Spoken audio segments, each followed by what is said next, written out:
Hey guys, आपका स्वागत है टारगेट सरकारी नौकरी चैनल पर। मैं हर्षाद अली।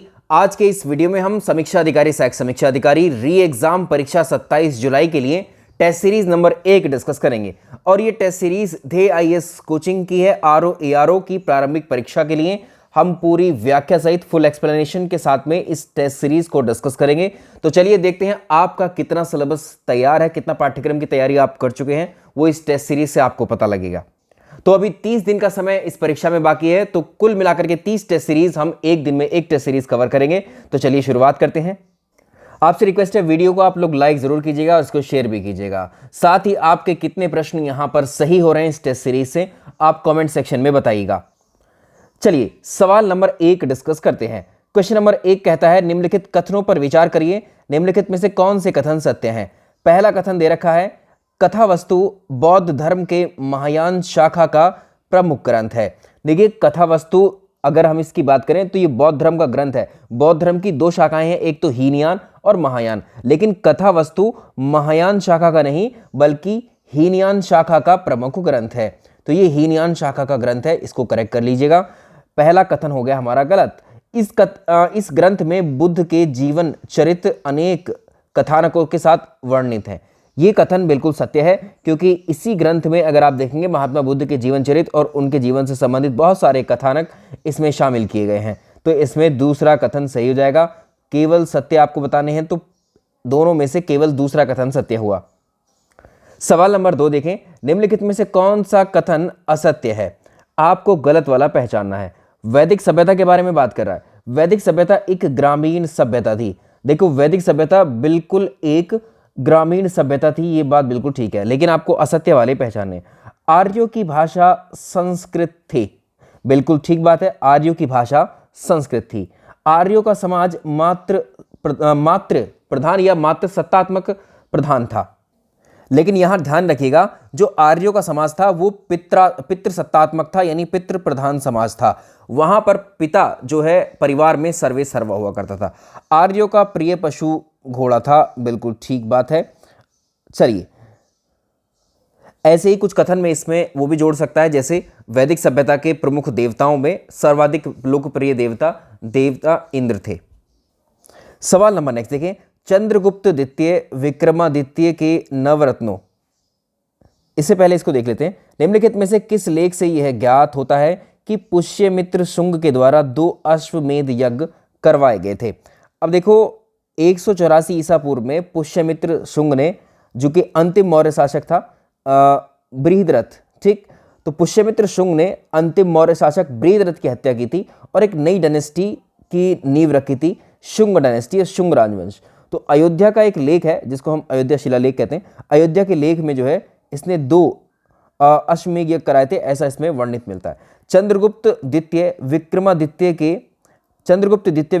के नवरत्नों में से कौन एक महान कूटनीतिज्ञ थे? आप याद रखना, चंद्रगुप्त द्वितीय विक्रमादित्य के समय जो 9 रत्न थे उनमें से एक कालिदास भी थे। तो कालिदास नवरत्नों में से सर्वश्रेष्ठ या सर्वोत्कृष्ट महान कवि थे कालिदास, वो भी चंद्रगुप्त द्वितीय विक्रमादित्य के दरबार में। और अगर आप देखें कूटनीतिज्ञ की हम बात करें तो ये घट करपर जो थे, ये एक महान कूटनीतिज्ञ थे चंद्रगुप्त द्वितीय के समय। आगे चलिए, सवाल नंबर नेक्स्ट क्या कह रहा है? नीचे दिए गए कथनों पर विचार करिए और इसमें से एक कथन एक कारण है। गुप्त साम्राज्य की प्रशासन की प्रकृति संघात्मक थी। जैसे आज भारत का स्ट्रक्चर आप देखेंगे तो संघात्मक प्रकृति का हमें नजर आता है, यानी केंद्र मजबूत। बिल्कुल सही बात है। जो गुप्त राजा थे अनेक छोटे छोटे राजाओं का राजा होता था। जैसे आज हमारे अलग 28 राज्य हैं और 28 राज्यों के अलग अलग मुख्यमंत्री है ना, इसी प्रकार से मतलब एक तरीके से हमारे यहाँ पर केंद्र और राज्यों का संघ बना हुआ है। ऐसे ही गुप्त साम्राज्य में हुआ करता था। तो अनेक छोटे छोटे राजाओं पर गुप्त राजा जो हैं ये जो है रूल करते थे। दूसरा देखें, एक सेकेंड, तो संघात्मक प्रकृति ठीक है, और गुप्त राजा अनेक छोटे छोटे राजाओं का राजा हुआ करता था, ये इसको पूरी तरह से एक्सप्लेन कर रहा है, ठीक है। तो इसके कथन और कारण दोनों ठीक है। आगे चलेंगे, निम्नलिखित कथनों पर विचार करिए। राणा कुंभा ने चित्तौड़ में कीर्ति स्तंभ का निर्माण करवाया था। राणा कुंभा हुआ करते थे मेवाड़ के शासक हुआ करते थे। और इसने महमूद खिलजी के विरुद्ध एक अभियान किया था और उसमें इसको विजय भी हासिल हुई थी राणा कुंभा को। तो मालवा विजय की याद में राणा कुंभा ने चित्तौड़ में कीर्ति स्तंभ बनवाया, जिसको विजय स्तंभ कहते हैं। ठीक, तो ये बात इनकी सही हुई। चित्तौड़ अगर देखें, इसका निर्माण मेवाड़ विजय की स्मृति में करवाया गया था। इसमें हमारे अगर आप देखें, एक सेकेंड, देखो ये शासक जो थे ये मेवाड़ के थे, लेकिन जो विजय की थी इन्होंने मालवा, ठीक है, मालवा वाले क्षेत्र पर विजय हासिल की थी। तो यहां पर मेवाड़ विजय लिख रहा है, ये गलत हो जाएगा, थोड़ा सा ध्यान देना है वरना पूरा क्वेश्चन गलत हो जाएगा। पहला ही ठीक रहेगा, इसमें पहला ही ठीक रहेगा। आगे देखेंगे सवाल नंबर नेक्स्ट। रायचूर दोआब, रायचूर दोआब निम्नलिखित में से किन किन साम्राज्यों के बीच संघर्ष का प्रमुख कारण था? अगर रायचूर दोआब की हम बात करेंगे तो कृष्णा और तुंगभद्रा नदी के बीच में स्थित था ये, जो विजयनगर और बहमनी साम्राज्य के बीच में संघर्ष का कारण बनता है। तो विजयनगर और बहमनी साम्राज्य के बीच में लड़ाई इसी की वजह से होती है। बेसनगर का गरुड़ स्तंभ निम्नलिखित में से किस एक से संबंधित है? तो बेसनगर या विदिशा का जो गरुड़ स्तंभ है ये भागवत धर्म का प्रतीक है, भागवत धर्म से संबंधित है। अगला देखें, निम्नलिखित में से किस एक महाजनपद की दो राजधानियां नहीं थी? अब यहाँ से आपको दो राजधानियों वाले प्रश्न भी जो है पूछता है।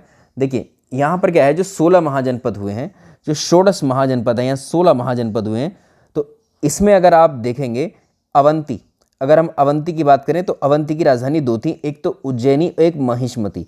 तो उज्जैनी महिष्मती अवंती की राजधानी थी दो। पंचाल की राजधानी अगर आप देखें, पांचाल की राजधानी अहिछत्र और काम्पिल्य है।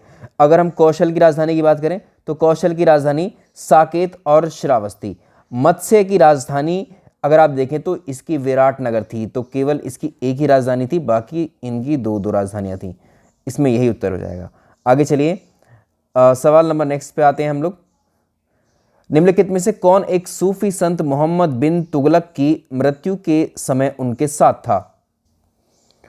तो शेख नासिरुद्दीन चिराग दहलवी, शेख नासिरुद्दीन चिराग दहलवी जो है ये निज़ामुद्दीन औलिया के शिष्य थे और मोहम्मद बिन तुगलक की मृत्यु के समय इनके साथ में थे। अकबर के द्वारा जारी किए गए निम्नलिखित सोने के सिक्कों में कौन सबसे बड़ा सोने का सिक्का था? तो ध्यान रखिएगा, संशब जो सिक्का था अकबर के द्वारा चलाए गए सोने के सिक्कों में सबसे बड़े आकार का था। ये लगभग 100 तोले का, यानी 100 तोले के बराबर था ये, और सबसे ज़्यादा लेन देन ये बड़े लेन देनों में इसका प्रयोग किया जाता था। अकबर के द्वारा मुहर नाम का सिक्का भी चलाया गया था, ठीक है, ध्यान रखेंगे, सोने का सिक्का था ये भी। इलाही भी अकबर के द्वारा चलाया गया सोने का गोल आकार का सिक्का था, और रहस भी अकबर के द्वारा चलाया गया सोने का सिक्का था। तो रहस, इलाही, मुहर और ये शंसब, ये चारों सोने के सिक्के थे जो अकबर ने चलाए। इन चारों में सबसे बड़ा या सबसे बड़े लेन देन के लिए जो प्रयोग किया गया था वो शंसब था। नीचे दिए गए कथन है, एक कथन एक कारण है, और उसमें से आपको पहला कथन दिया है, हुमायूं का पहला सैनिक अभियान कालिंजर के विरुद्ध हुआ। तो हुमायूं का पहला अभियान 1531 में कालिंजर के विरुद्ध हुआ था। उस समय कालिंजर का शासक था प्रताप रुद्रदेव, ठीक है, प्रताप रुद्रदेव। तो हुमायूं के कालिंजर अभियान का मुख्य कारण प्रताप रुद्रदेव के द्वारा जो अफगानों के प्रति सहानुभूति दिखाई थी उसका बदला लेना था एक तरीके से। तो ये दोनों ठीक हो जाएंगे। तो इसमें क्या हो जाएगा, कथन कारण ठीक हुए हमारे। सवाल अगला देखिए, निम्नलिखित घटनाओं पर उनको काल क्रम अनुसार जो है व्यवस्थित करना है। पहला है गदर पार्टी की स्थापना, मदन लाल ढींगरा द्वारा करजन वाइली की हत्या, Indian home rule league society की स्थापना और उधम सिंह द्वारा माइकल ओ डायर की हत्या।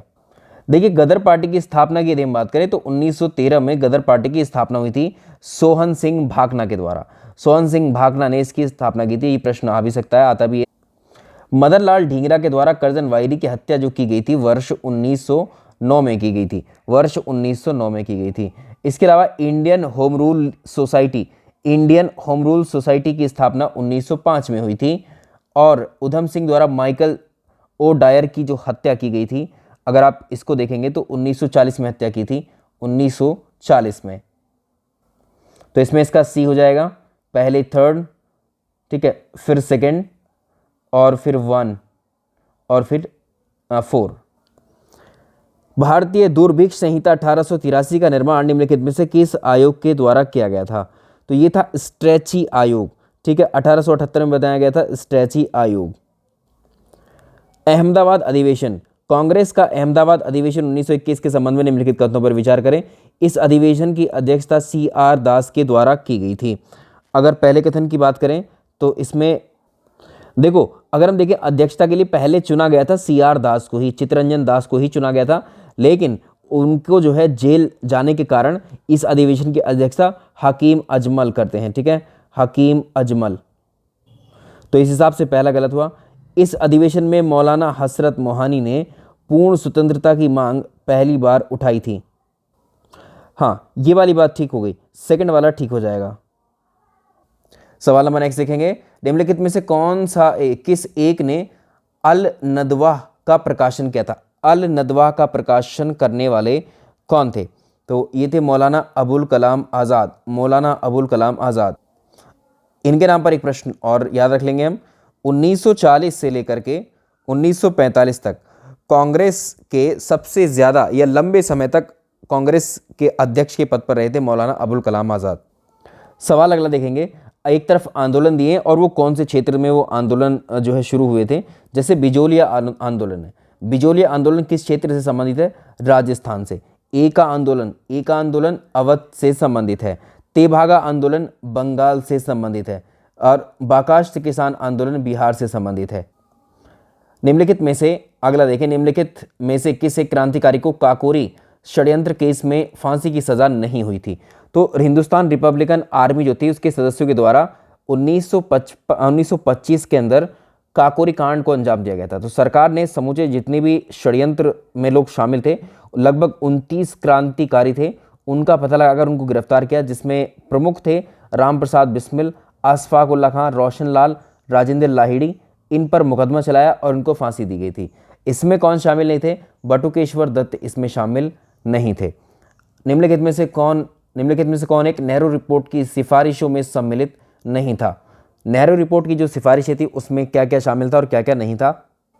भारत में साइमन कमीशन की अगर हम बात करें तो 1928 में आया और मोतीलाल नेहरू की अध्यक्षता में एक समिति बनाई गई जिसको नेहरू रिपोर्ट के नाम से जाना गया। या इस रिपोर्ट के द्वारा जो है भारत को डोमिनियन राज्य का दर्जा दिलाने की बात की। भारत एक संघ होगा।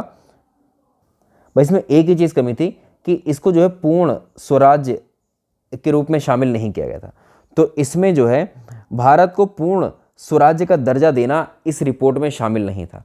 भारतीय संविधान में उल्लिखित निम्नलिखित मौलिक अधिकारों में से कौन सा प्रावधान राजनीतिक समता को सुनिश्चित करता है?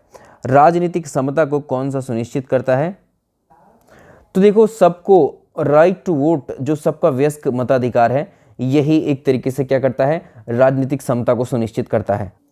आगे देखेंगे, संविधान असाधारण परिस्थितियों में राष्ट्रपति को राज्यपाल के कर्तव्यों के निर्वहन हेतु उपबंध कर सकता है। कौन से आर्टिकल में वर्णित है?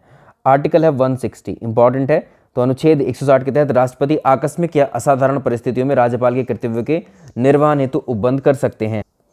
निम्नलिखित में से कौन सा विषय भारतीय संविधान की 7वीं अनुसूची में जो संवर्ती सूची है, कॉन्करेंट लिस्ट में इनमें से कौन सा आता है? तो देखो, इसमें पुलिस व्यवस्था, कारागार, लोक व्यवस्था, ये तीनों आते हैं राज्य सूची के अंतर्गत और दंड प्रक्रिया आती है संवर्ती सूची में। नेक्स्ट देखें, निम्नलिखित में से कौन से कथन सत्य है? अविश्वास प्रस्ताव केवल लोकसभा में ही पुनर्स्थापित किया जा सकता है। ये बात सही है, क्योंकि अनुच्छेद 75 का क्लॉज 3 के अनुसार मंत्रिपरिषद लोकसभा के प्रति सामूहिक रूप से उत्तरदायी होती है जब तक लोकसभा में उसको विश्वास प्राप्त होता है, ठीक है। और अविश्वास प्रस्ताव को ही जो है लोकसभा में ही लाया जा सकता है। पहला बिल्कुल ठीक हुआ। आगे देखेंगे, यदि प्रधानमंत्री संसद के उच्च सदन के सदस्य हैं तब भी वे अविश्वास प्रस्ताव की स्थिति में अपना वोट दे सकेंगे। ये कथन गलत हो गया। प्रधानमंत्री संसद के उच्च सदन यानी राज्यसभा के सदस्य हैं तो वे अविश्वास प्रस्ताव की स्थिति में अपना वोट नहीं दे सकेंगे, इसका गलत हो जाएगा। केवल एक कथन सही है। यदि वित्तीय आपातकाल की घोषणा के दौरान लोकसभा विघटित हो जाए तो यह घोषणा पुनर्गठित की लोकसभा की प्रथम बैठक के बाद कितने दिन तक प्रभावी रहेगी? देखो, आपातकाल से संबंधित 3 आर्टिकल हैं हमारे संविधान में। एक तो आर्टिकल 352, एक आर्टिकल 356 और एक आर्टिकल 360। आर्टिकल 352 में राष्ट्रीय आपातकाल है, आर्टिकल 356 में राष्ट्रपति शासन है, आर्टिकल 360 में वित्तीय आपातकाल यानी फाइनेंशियल इमरजेंसी है। और यदि वित्तीय आपातकाल की घोषणा हो जाती है और इसके दौरान लोकसभा विघटित हो जाती है तो ये घोषणा जो नई लोकसभा की प्रथम बैठक के कितने दिन तक प्रभावी रहेगी। ठीक है, तो इसमें बताना है आपको, सिंपल आप याद रखेंगे 1 महीना या 30 दिन, 1 महीना या 30 दिन। देखिए जो भी सेशन आप लोग देखो लाइव हैं सेशन में, आप जितने भी प्रश्न आपके ठीक हो रहे हैं आप थोड़ा ध्यान रखिएगा और लास्ट में हम चर्चा करेंगे इसकी। ठीक है, बाकी आप लोग इस सेशन को लाइक और शेयर कर दीजिएगा। पंचदोआब, पंचदोआब निम्नलिखित में से किस एक का विशिष्ट लक्षण है? पंचदोआब इनमें से किसका विशिष्ट लक्षण है? ध्यान रखिएगा पंजाब और हरियाणा के जो मैदान हैं, ठीक है, तो यहाँ पर अगर आप देखेंगे पंजाब हरियाणा के जो मैदान हैं यहीं पर बनते हैं क्या? पंचदोआब। देखिए आपका मतलब होता है दो नदियों के बीच का उपजाऊ क्षेत्र को हम जो है दोआब बोलते हैं। तो यही पूछ सकता है पंच दोआब में कौन कौन शामिल है। एक तो है बिस्ट दोआब, बारी दोआब, रचना दोआब, छाछ दोआब और सिंध सागर दोआब। ये 5 दोआब हैं।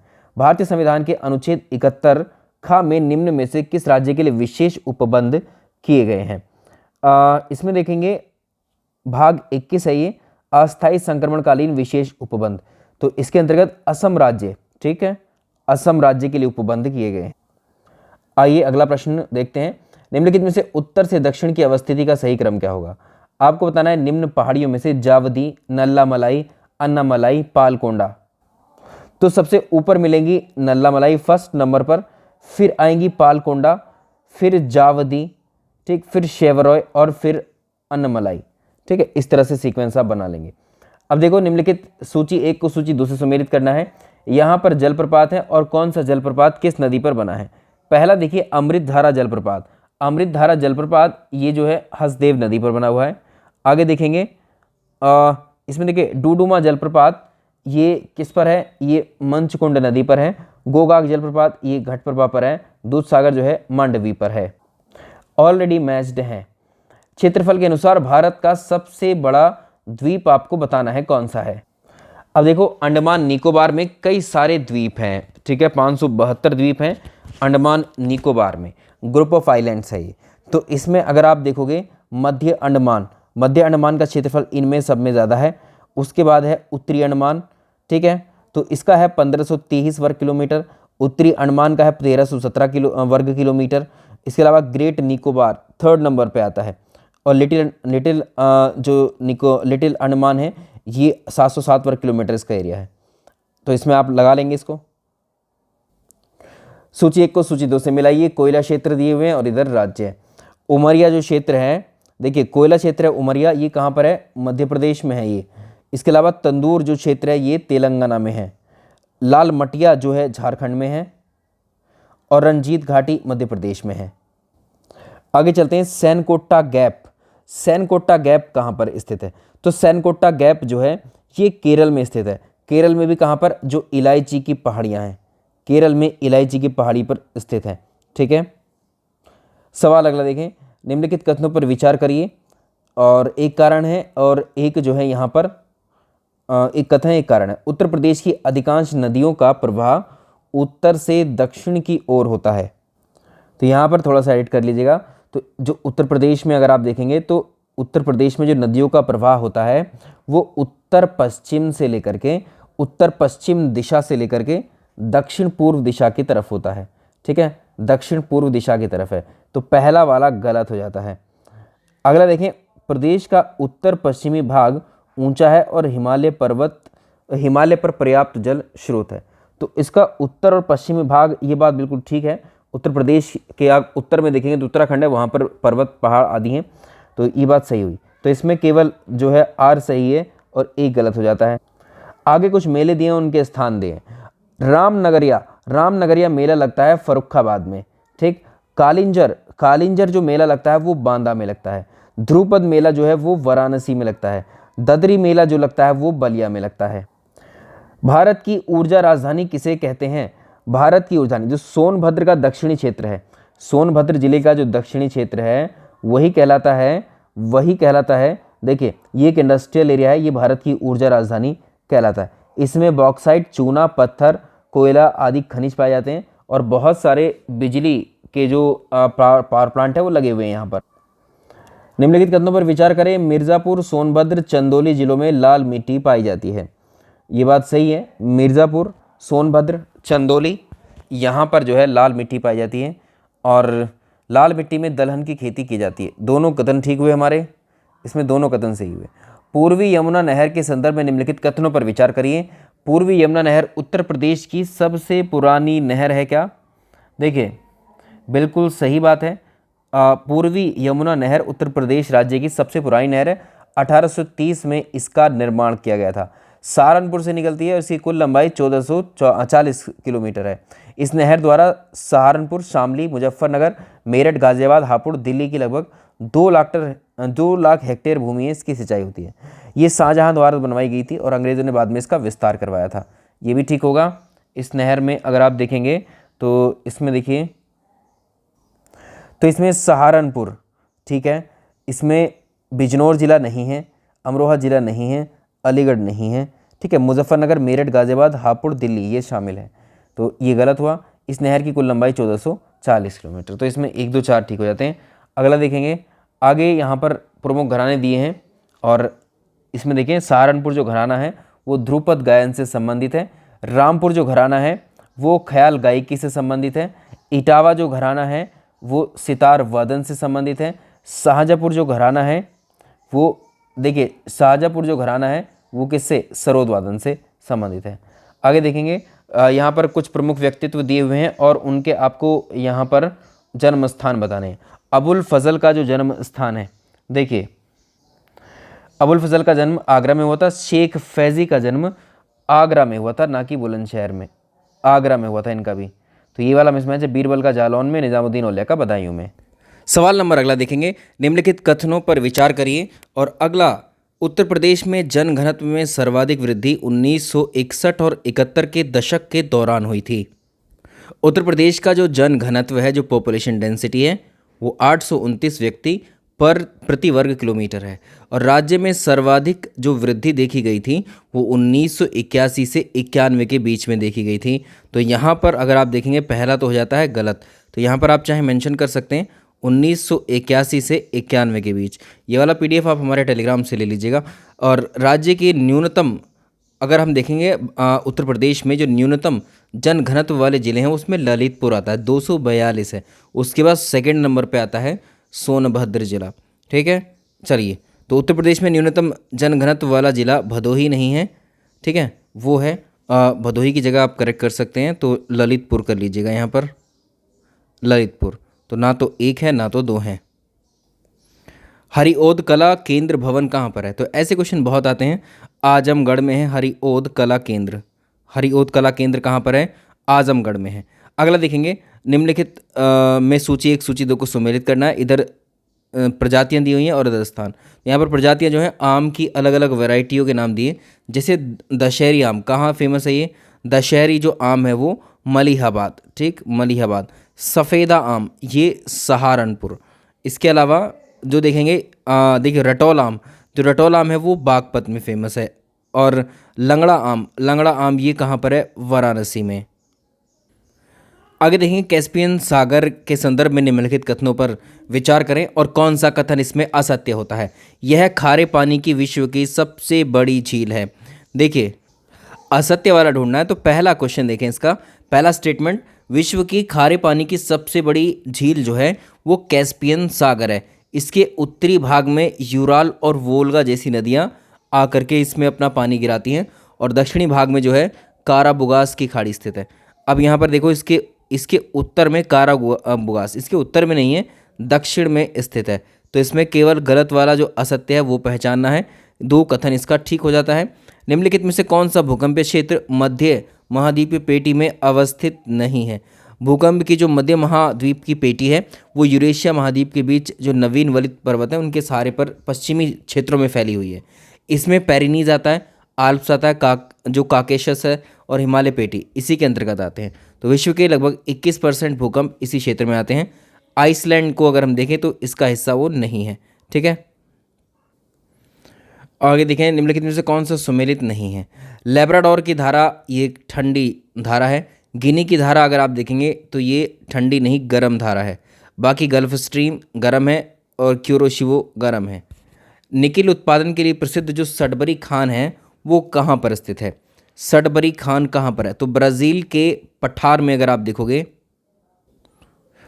इसको रोकिए, हमने आपको नॉर्थ अमेरिका कॉन्टिनेंट जब हम पढ़ा रहे थे, उत्तरी अमेरिका महाद्वीप का जो सबसे प्राचीन भूखंड है कैनेडियन शील्ड, ये निकिल उत्पादन के लिए जो विश्व प्रसिद्ध सडबरी खान है वो इसी में स्थित है।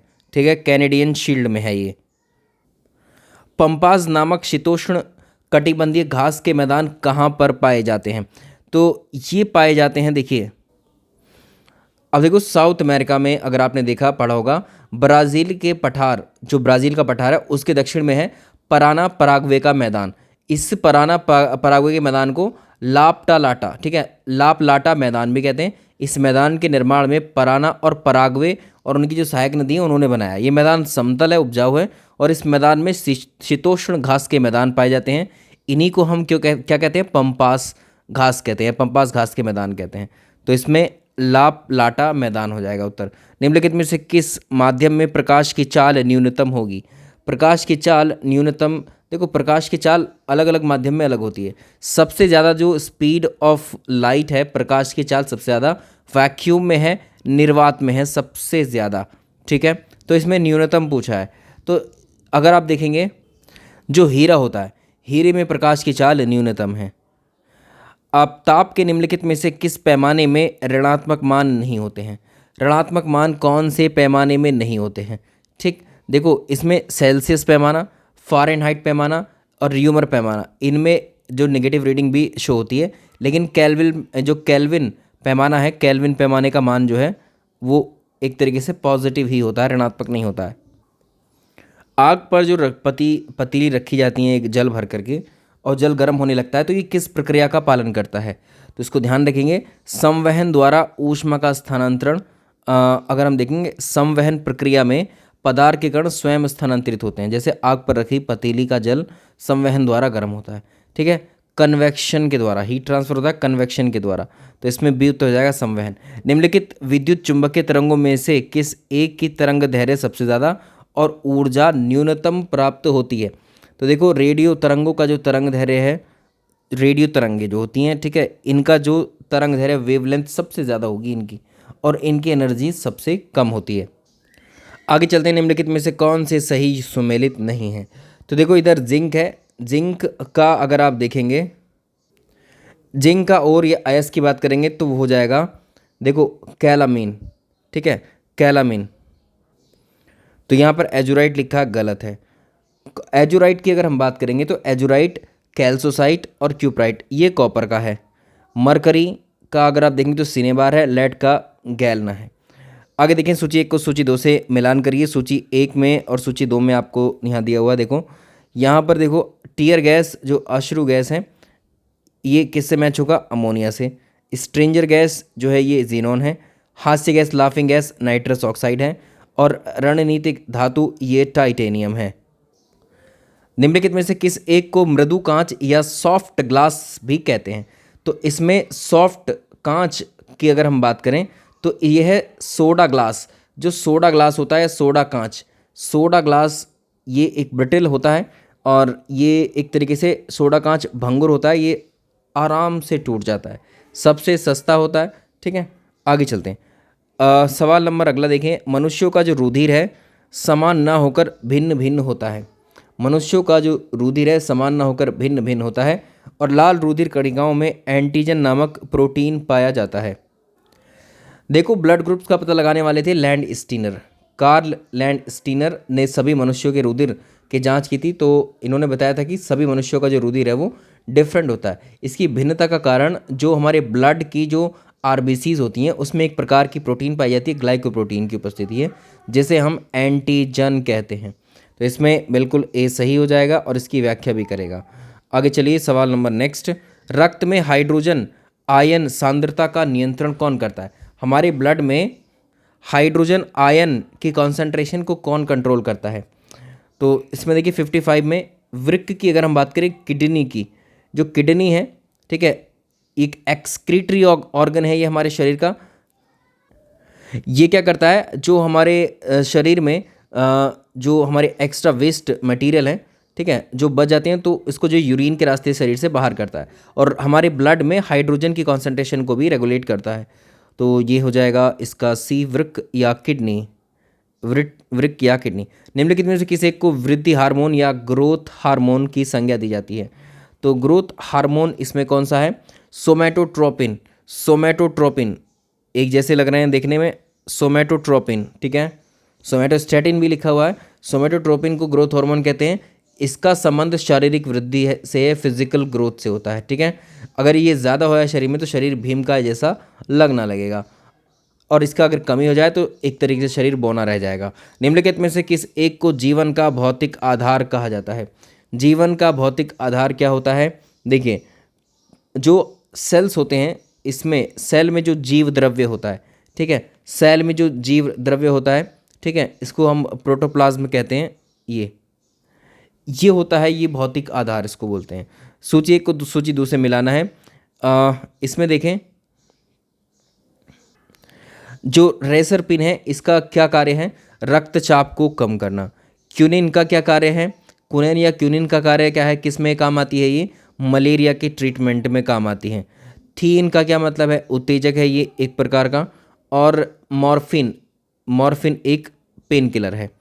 आगे देखें, मायोग्लोबिन एक प्रकार की प्रोटीन है। अगर देखें, मायोग्लोबिन एक प्रकार की प्रोटीन है।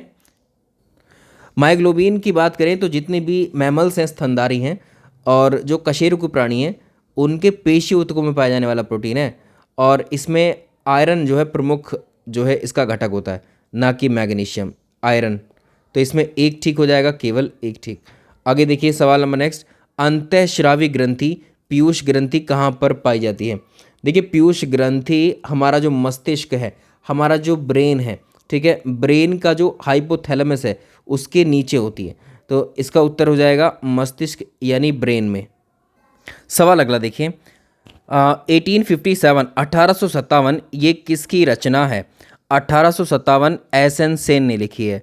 एस एन सेन ने लिखी है। सूची एक को सूची दो से मिलाना है। इधर मराठा सरदार हैं और ये कौन से क्षेत्र से संबंधित है?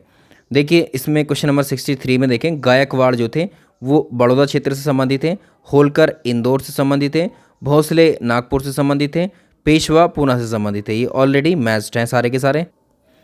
दीवाने अमीर को ही पद की शुरुआत मोहम्मद बिन तुगलक के द्वारा की गई थी, जिसका संबंध किससे है? देखिए, इसकी अगर हम बात करें तो इसका संबंध कृषि विभाग से था, ठीक है। यहाँ पर कोई सा ऑप्शन में कृषि विभाग है नहीं, तो डी इसका उत्तर होगा। सवाल अगला देखिए, निम्न में से किसकी मृत्यु पर पूना के ब्रिटिश रेजिडेंट पामर ने कहा था, इनकी मृत्यु के साथ ही मराठा सरकार का सारा सियानापन और संयम चला गया? तो ये थे कौन? नाना फडणवीस।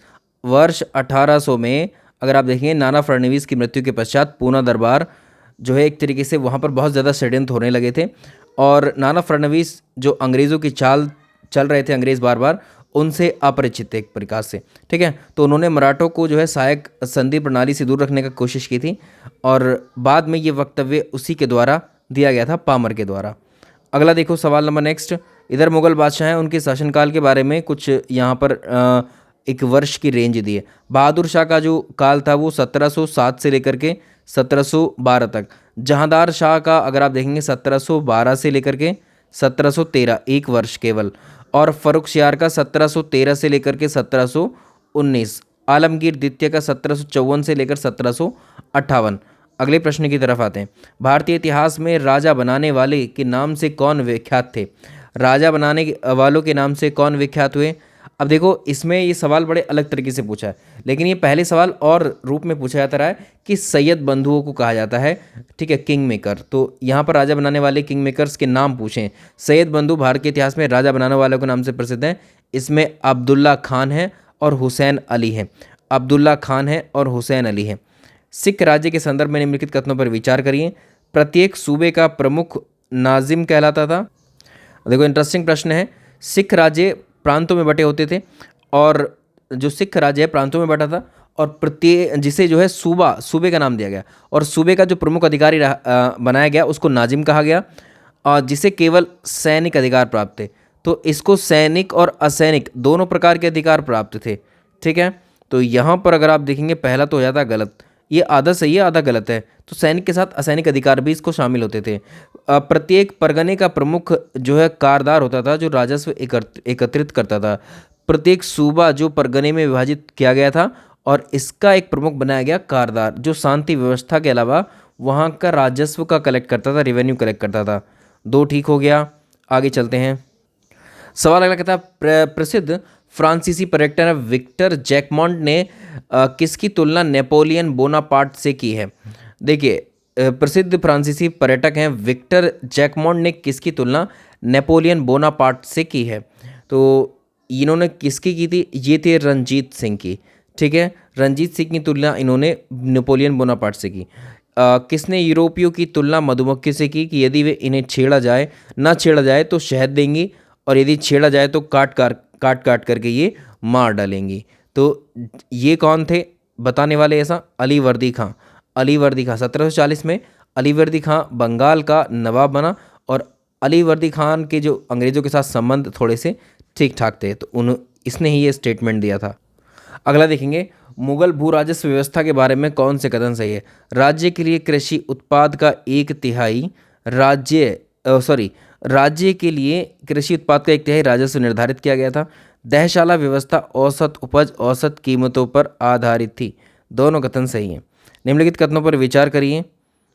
सेफ्टी वाल्व का सिद्धांत सबसे पहले लाला लाजपत राय ने अपने पत्र यंग इंडिया में प्रस्तुत किया था।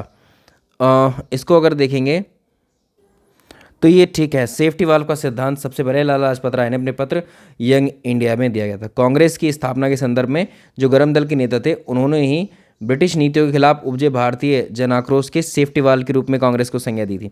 इस अवधारणा के अंतर्गत ये प्रतिपादन किया गया कि कांग्रेस ब्रिटिश वायसराय के प्रोत्साहन पर ब्रिटिश हितों के लिए स्थापित एक संस्था है जो भारतीयों का प्रतिनिधित्व नहीं करती है।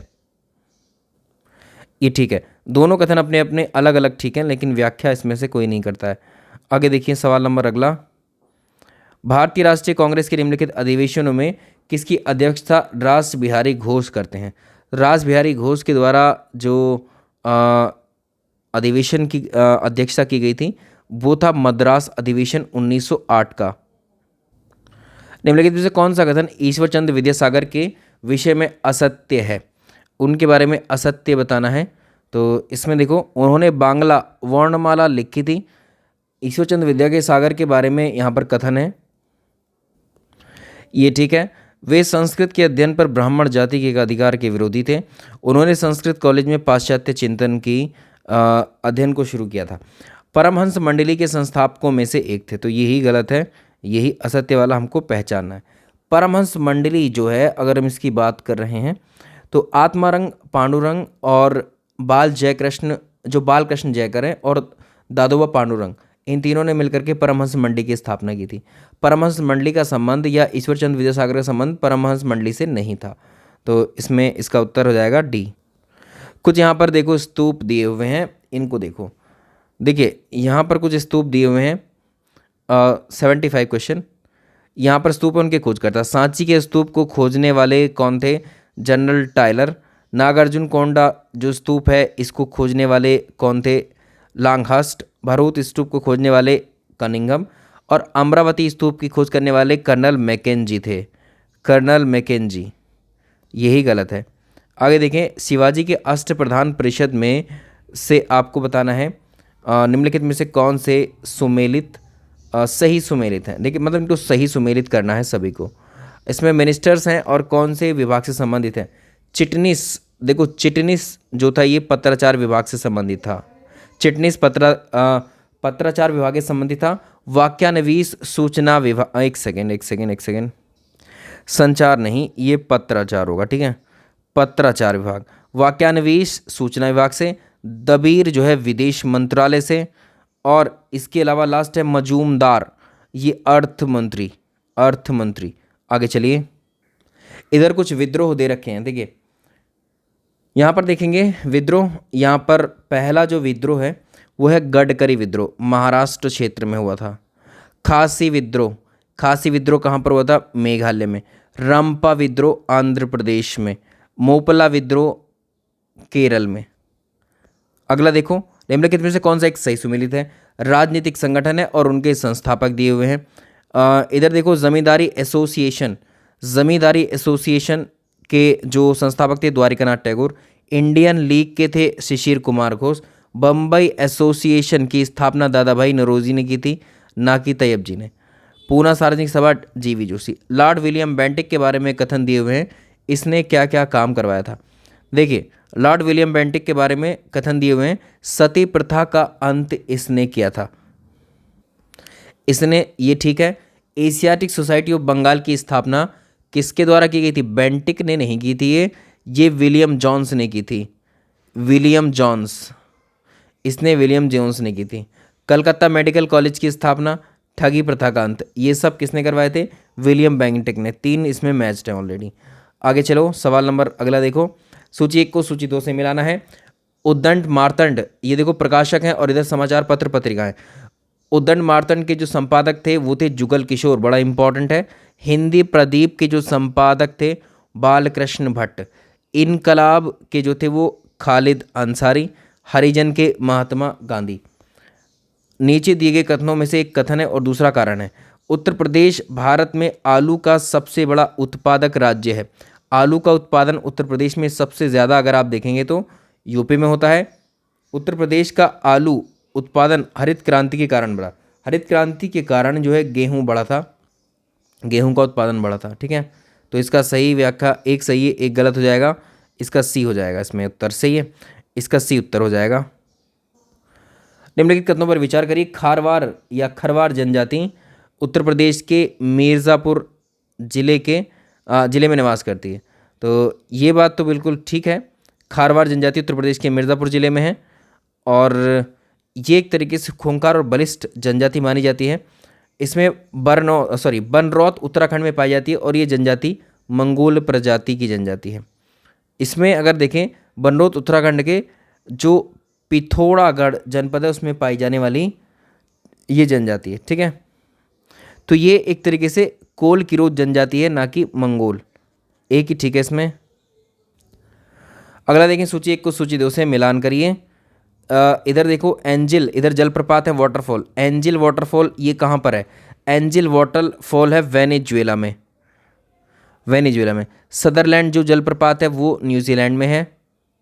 रिबन जो है ये कैलिफोर्निया में है। गर्वनी जो है फ्रांस में है। नीचे दिए गए कथन, उसमें ज्वार भाटा की ऊंचाई, कथन कारण में देखिए, ज्वार भाटा की ऊंचाई में पर्याप्त भिन्नता होती है। देखिए, जब सूर्य और चंद्रमा की जो आकर्षण शक्ति हैं, सूर्य और चंद्रमा की आकर्षण शक्तियों के कारण जो महासागर है पृथ्वी के ऊपर, उनका जल ऊपर उठता है और नीचे गिरता है। ऊपर उठने को ज्वार, नीचे गिरने को भाटा कहते हैं। तो ये विभिन्न स्थानों पर ज्वार भाटा की ऊंचाइयों में भिन्नता पाई जाती है। जो सागर में जो जल की गहराई और सागरीय तट की रूपरेखा और खुले में होने आदि पर ये सब निर्भर करता है। ठीक है, तो ये सागर की जल की गहराई पर भी निर्भर करता है। तो ये ठीक है और ये भी ठीक है। इसमें उत्तर आपका हो जाएगा, दोनों सही हैं और ये इसकी व्याख्या भी करता है। आर्कियन काल में जो धारवाड़ क्रम की चट्टानें हैं उसका निर्माण हुआ है। आर्कियन, देखिए, आर्कियन काल में धारवाड़ क्रम की चट्टानों का निर्माण हुआ है।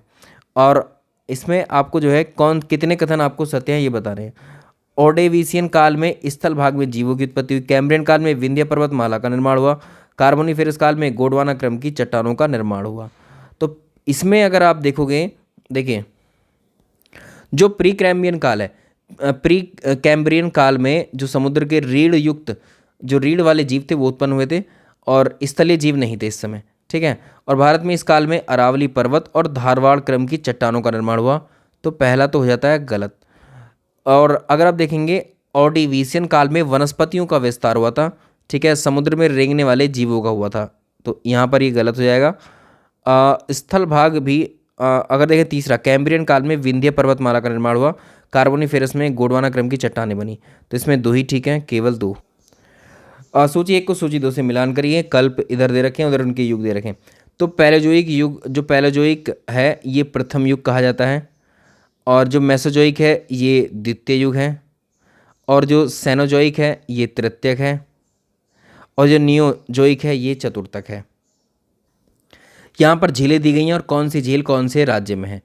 देखिए रूपकुंड जो झील है, रूपकुंड झील उत्तराखंड में है, सूरजताल झील हिमाचल में है, और तवा वोहर झील, ठीक है, तवा वोहर झील नर्मदा नदी पर बनी है, होशंगाबाद जिले के मध्य प्रदेश में है।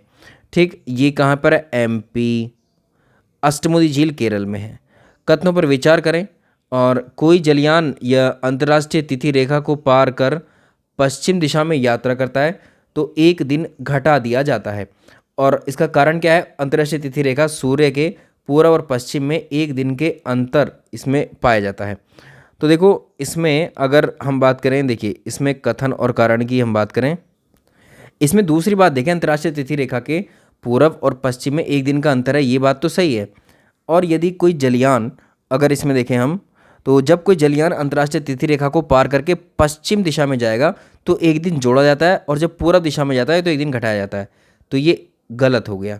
तो इसमें कौन सा? ठीक है, ए गलत है, आर सही है। सवाल अगला देखेंगे। कोट की सहायता से सूची 1 को सूची 2 से मिलाना है।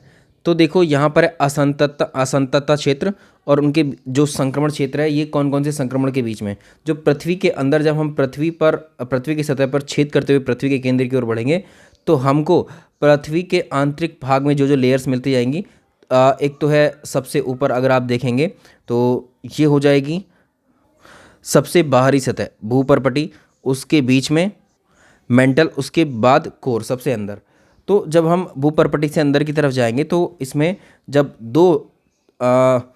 दो क्षेत्रों का संक्रमण क्षेत्र होता है, उसको क्या कहते हैं वो यहाँ पर मेंशन किए गए हैं, वो ये आपको बताने हैं इसमें से। देखिए तो इसमें आप ध्यान रखिएगा, इसमें पहला दे रखा कॉनरोड असंततता।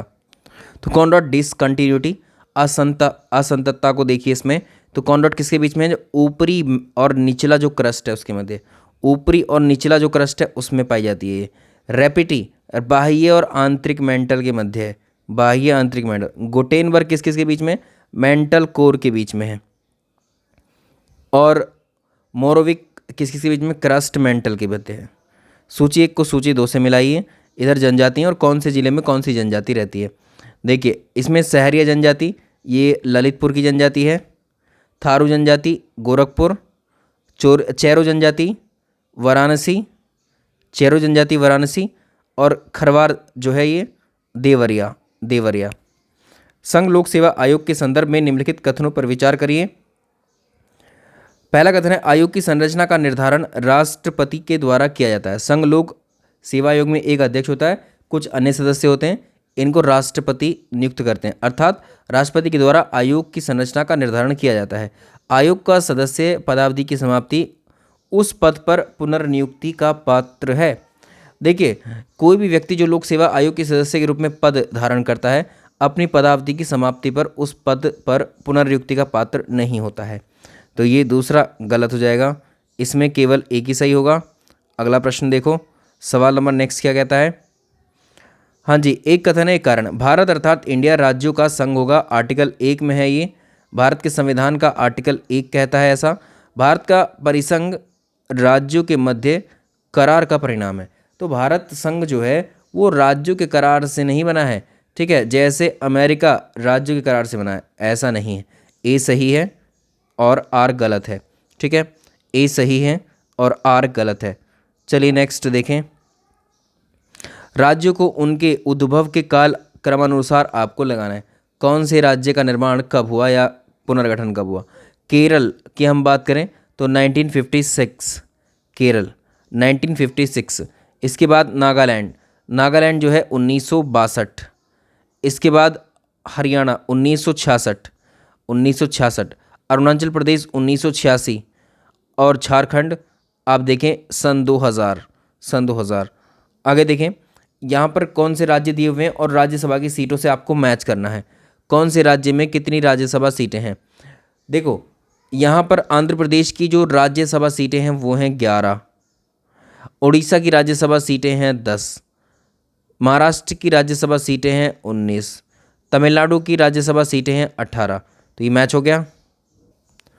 देखिए जिन्होंने सेशन को लाइक और शेयर नहीं किया है, आपसे मेरी रिक्वेस्ट है लाइक शेयर करते रहिएगा। संयुक्त राज्य अमेरिका के संविधान से हमने क्या क्या विशेषताएं अपने संविधान में रखी हैं, तो इसमें देखो यहाँ पर देखिए प्रश्न नंबर 95 है, न्यायपालिका की स्वतंत्रता सही बात है। न्यायिक पुनरावलोकन जुडिशियल रिव्यू भी लिया है, और अगर आप देखोगे राष्ट्रपति पर महाभियोग भी लिया। सशक्त केंद्र के साथ संघीय व्यवस्था कनाडा की है।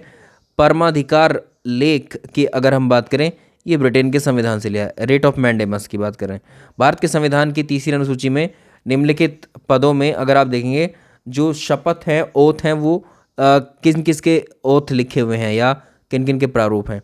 ठीक, तो इसमें देखो यहाँ पर देखो राज्य के मंत्री, ठीक, राज्य मंत्री, संसद के सदस्य, राज्य मंत्री, संसद के सदस्य, उच्च न्यायालय के न्यायाधीश। ठीक है, अब हम बात करते हैं, ये हैं इसमें शामिल लोकसभा का अध्यक्ष और राज्यों के राज्यपाल। तो लोकसभा अध्यक्ष का जो पद है, लोकसभा अध्यक्ष को उसके पद की शपथ नहीं दिलवाई जाती। ठीक है, वो एक सांसद की तरह शपथ लेता है, और लोकसभा अध्यक्ष अन्य लोकसभा सदस्यों की तरह एक सदस्य के रूप में शपथ लेता है। ठीक है, तो इसमें क्या हो जाएगा, संविधान की प्रस्तावना के संदर्भ में निम्नलिखित कथनों पर विचार करिए। प्रस्तावना को संपूर्ण संविधान के अधिनियमन के बाद अधिनियमित किया गया था। देखिए, प्रस्तावना संविधान का परिचय, सारांश, समरी है। यह संविधान की भूमिका है, संविधान का सार कह सकते हैं। ठीक है, तो ये बात सही है। प्रमुख विधिवेत्ता डॉक्टर बी.आर. अम्बेडकर ने इसे संविधान का परिचय पत्र कहा था। ये भी ठीक है। ये पंडित नेहरू के उद्देश्य प्रस्ताव पर आधारित था। ये भी ठीक है। 26 नवंबर 1950 को इसे अंगीकृत किया गया था। इसको नहीं, संविधान को अंगीकृत किया गया था। 1, 2, 3। अगला देखेंगे अनुच्छेद, और इधर उपबंध दिए हुए हैं अगले क्वेश्चन में। अनुच्छेद 87 राष्ट्रपति के विशेष अभिभाषण से संबंधित है। राष्ट्रपति का विशेष अभिभाषण। अनुच्छेद 243 छा पंचायतों से रिलेटेड है, पंचायत की शक्ति। अनुच्छेद 243 पा नगर पालिकाओं की शक्ति या नगर पालिकाओं की अवधि से संबंधित है। अनुच्छेद 98 संसद के सचिवालय की बात करता है। ये ऐसे मैच करने। भारत में संसदीय समितियों के संबंध में निम्नलिखित कथनों पर विचार करिए। तो इसमें देखें, संसदीय समिति सांसदों का एक पैनल होती है जिसे सदन के द्वारा नियुक्त किया जाता है। अधूरी जानकारी इसमें। तो इसमें देखो, संसदीय समिति की अगर हम बात करें, लोकसभा के अध्यक्ष या सभापति के द्वारा नामित होती है। ठीक है, तो इसमें ये गलत हो गया। सदन को इनके कार्य संचालन के लिए संसद को इनके कार्य संचालन के लिए नियम बनाने का अधिकार है। दूसरा वाला देखो, ये दूसरा वाला ठीक हो जाएगा इसमें। इधर समितियां हैं, और कौन सी समिति किस वर्ष बनी थी आपको बताना है। अशोक मेहता समिति 1977, पी.के. थुंगन समिति 1988, एल.एम. सिंघवी समिति 1986, जी.वी.के. राव समिति 1985। पंचायती राज से संबंधित है सभी समितियां। ये वाला प्रश्न देखें, निम्नलिखित में से किस आर्थिक प्रणाली को एडम स्मिथ ने अदृश्य हाथ की संज्ञा दी थी। अदृश्य हाथ की संज्ञा जो दी गई थी वो पूंजीवादी जो कैपिटलिस्ट इकोनॉमी है इसको दी गई थी। ठीक है, और इसमें देखें, निम्नलिखित में से किस पंचवर्षीय योजना में समावेशी विकास की नीति पर बल दिया गया था। समावेशी विकास की जो नीति थी वो 11वीं में थी और सतत विकास की 12वीं में। ऐसी बेरोजगारी को पूर्ण रोजगार की स्थिति में भी बनी रह सकती है। ऐसी बेरोजगारी को पूर्ण रोजगार की स्थिति में भी बनी रह सकती है। ये किस बारे में बात कर रहा है, जब कोई व्यक्ति एक रोजगार को छोड़कर दूसरे रोजगार में जाता है तो दोनों रोजगार के बीच की जो अवधि है वो बेरोजगार हो सकता है उसमें। ठीक है, तो ये ऐसा हो सकता है कि नई टेक्नोलॉजी के प्रयोग के कारण एक व्यक्ति रोजगार से निकलकर दूसरे में जो है जब जाता तलाश करता है तो उस समय कुछ खाली रहता है, तो इसी को बोलते हैं। तो ये है घर्षण जनित बेरोजगारी। ठीक है, घर्षण जनित बेरोजगारी।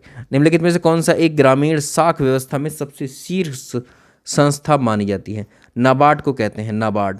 ठीक है, नाबार्ड को कहते हैं। नाबार्ड की स्थापना 1982 में की गई थी।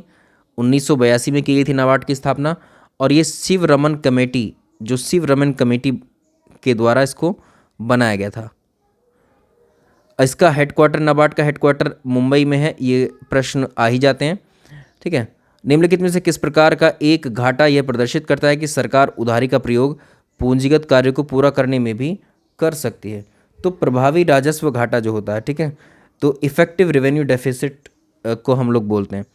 अगला देखिए, निम्नलिखित में से कौन सा एक स्फीति की दर तथा बेरोजगारी के बीच में विलोम संबंध को प्रदर्शित करता है? तो ये ग्राफ कौन सा है? ये फिलिप्स कर्व होता है। ठीक है, फिलिप कर्व होता है ये। तो इसके अनुसार स्फीति की दर जितनी अधिक होगी और बेरोजगारी दर उतनी ही कम होगी। मुद्रा गुणांक, मुद्रा गुणांक निम्नलिखित में से जो है किसके बीच का अनुपात है? तो मुद्रा गुणक को बताना है। मनी मल्टीप्लायर जो प्राथमिक मुद्रा है और कुल मुद्रा, प्राथमिक मुद्रा और कुल मुद्रा 20 का सही उत्तर है, और इसका रेशियो है ये। यहाँ पर रीजनिंग के प्रश्न को देखते हैं। देखिए, राधा, शीला, महिमा, सीता एक मेज पर बैठी हैं। एक मेज यहाँ पर ड्रॉ कर लेते हैं, ये है मेज।